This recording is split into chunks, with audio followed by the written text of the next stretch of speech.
for that report. Now, 4 years after the Kenya Kwanza administration came to power, former Deputy President Rigathi Gachagua has delivered a scathing assessment of President William Ruto's government.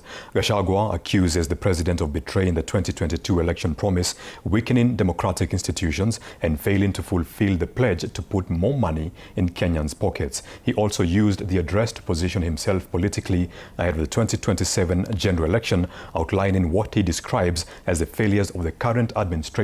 This story was produced by Alfin Kidinji.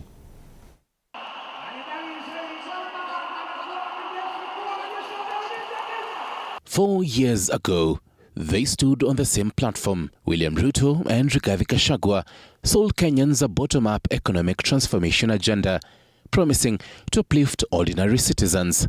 4 years later, Gachagua now says that covenant has been broken. In what he says is an accountability statement, the DCP party leader subjected the Ruto administration to what he called a performance audit, measuring promises against delivery. He accused President Ruto of turning Kenya into what he described as an imperial presidency.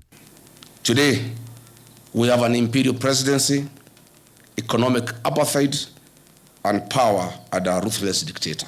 Gachagua's sharpest attack, however, was directed at the state of security and the rule of law. He accused the government of presiding over lawlessness, extrajudicial killings, and abductions. He cited the killing of Dr. Victoria Mutiso and other cases, alleging the involvement of state security officers.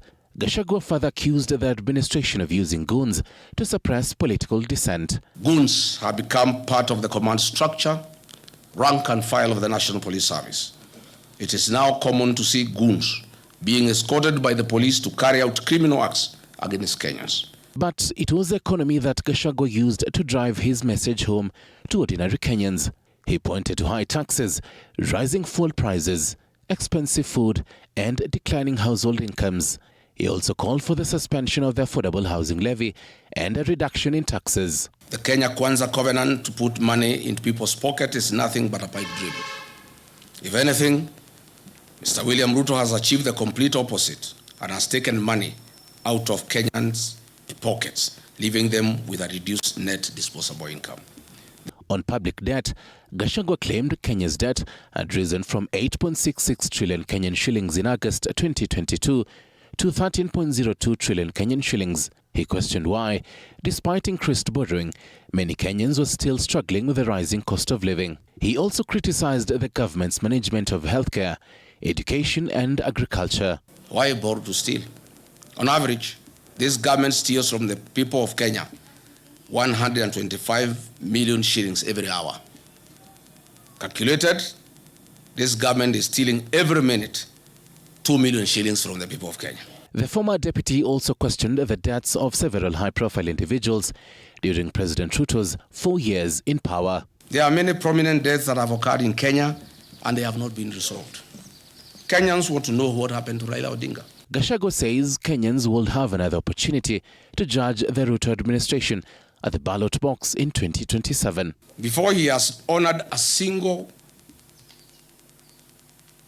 promise and his commitments, he is now asking us to believe and trust him to come up with another plan.